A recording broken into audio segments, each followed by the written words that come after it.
23º domingo do tempo comum.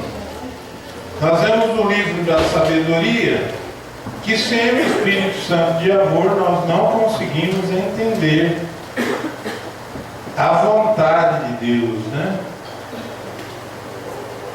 A tenda de argila oprime a mente que pensa.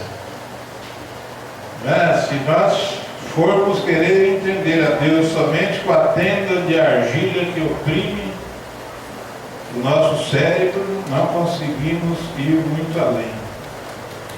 Só pelo Espírito Santo de Deus que recebemos no batismo, nós podemos compreender a verdade que vem do alto.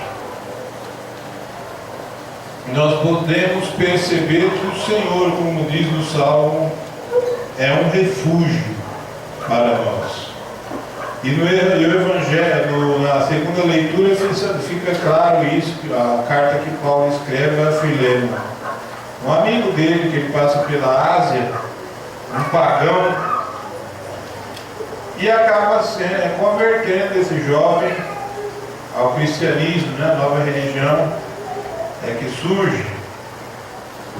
Esse Filemo era muito rico, fazendeiro, dono de grandes propriedades, né, servos, escravos, que era comum na época, que Paulo vai quebrando aos poucos.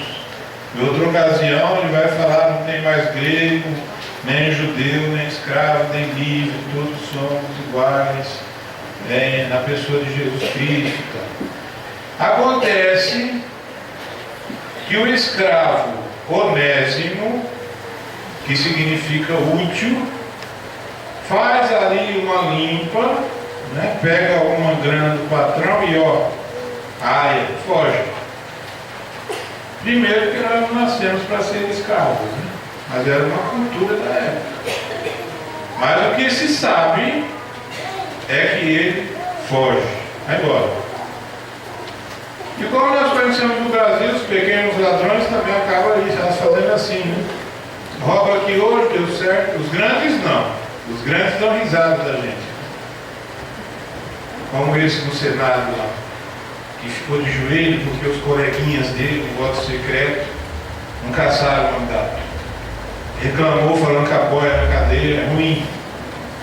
Esse tipo de ladrão ainda está rindo da gente. Nós aguardamos o dia, esperamos o dia, e eles serão presos como qualquer outro. E tem que devolver o dinheiro que roubaram, não é para pagar a multinha. Coisa linda. Está tudo bem? Eu estou vendo que você está conversando aí, porque senão a minha cadeira ali está doida para ser cuidada. Não é? Então a gente se sente mal. Você olha na televisão aquilo, se sente mal, né? Quer dizer, o sujeito que é pego roubando, meu carro está aí fora. Vamos supor que alguém entra, algum marginal entra ali, rouba o toca CD, se a polícia pegar e tiver jogado 10 anos de cadeia.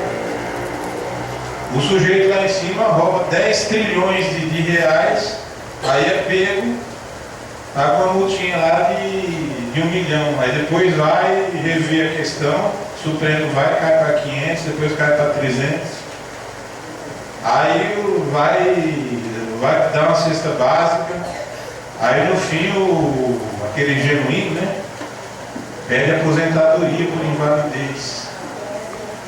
Que raiva dá a gente ver essa injustiça, né? O cara roubou o país, mensalão, corrupto, e lá, tranquilo, recebendo alto. E ele não tem a cara de pau de pedir aposentadoria por invalidez. Muito triste isso. Nós aguardamos, né, com protestos, né, que o povo brasileiro possa cada vez mais ser alertado sobre isso e não permitir, como aconteceu dias atrás, protestos em todo o país, não queremos, exigimos os nossos direitos. E Paulo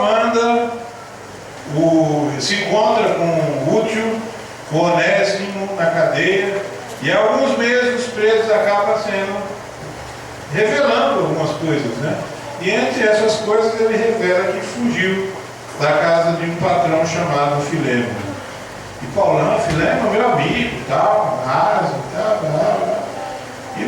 faz a catequese na cadeia e convence então o servo a voltar. Só que deixa claro, ele manda uma carta de recomendação que o sujeito está com medo, né? Porque o castigo para quem fugia não era pouco não, era forte. Então ele manda uma carta, recebe como se fosse o meu próprio coração. Eu gostaria que ele fosse a pessoa que cuidasse de mim, né? A gente não sabe como que terminou, mas provavelmente o amigo de Paulo recebeu o jovem Onésimo,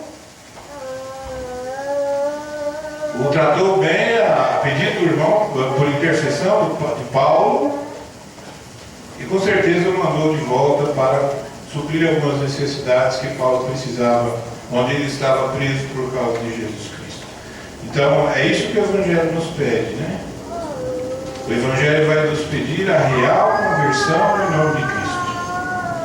E Jesus, ele se assusta com a multidão.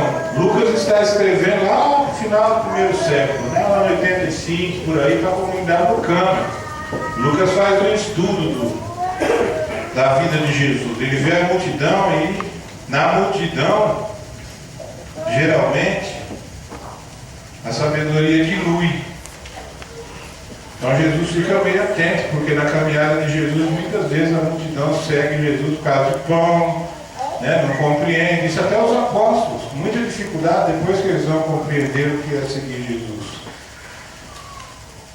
Ele volta-se e diz, e hoje para nós, né? Se alguém vem a mim, mas não se desapega de seu pai, sua mãe, sua mulher e seus filhos, seus irmãos, suas irmãs e até da sua própria vida, não pode ser meu discípulo. Ele vai repetir esse refrão aqui nesse evangelho 3 vezes. Ele vai dar o exemplo do sujeito que faz a obra, né? Calcula, senta e vê se você pode fazer essa obra. Ninguém ri de você. Quem não faz isso não pode ser meu discípulo. No final ele vai dar o exemplo do rei. Se você está indo guerrear com 10 mil, vem humilhar com 20, é melhor pensar antes que a guerra comece, do que acabar sendo morto.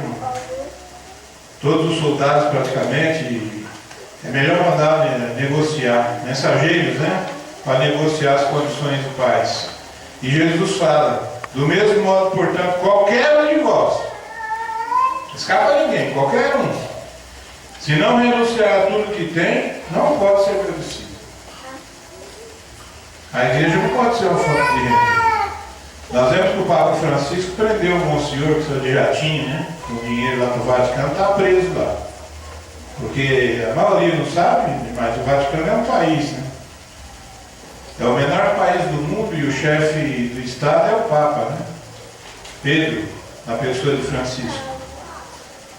Então, é ele, a Itália não pode se envolver dentro do Vaticano. Para sair do Vaticano, inclusive o Papa já deu alguns probleminhas, né? Pela sua simplicidade, mas para ele sair dentro do Vaticano para entrar para a Itália, tem que pedir autorização. E ele, na sua simplicidade, abraça o povo e tal. Mas é um país. O Papa é o presidente. Quando se fala do Banco do Vaticano, né, da corrupção do Banco do Vaticano,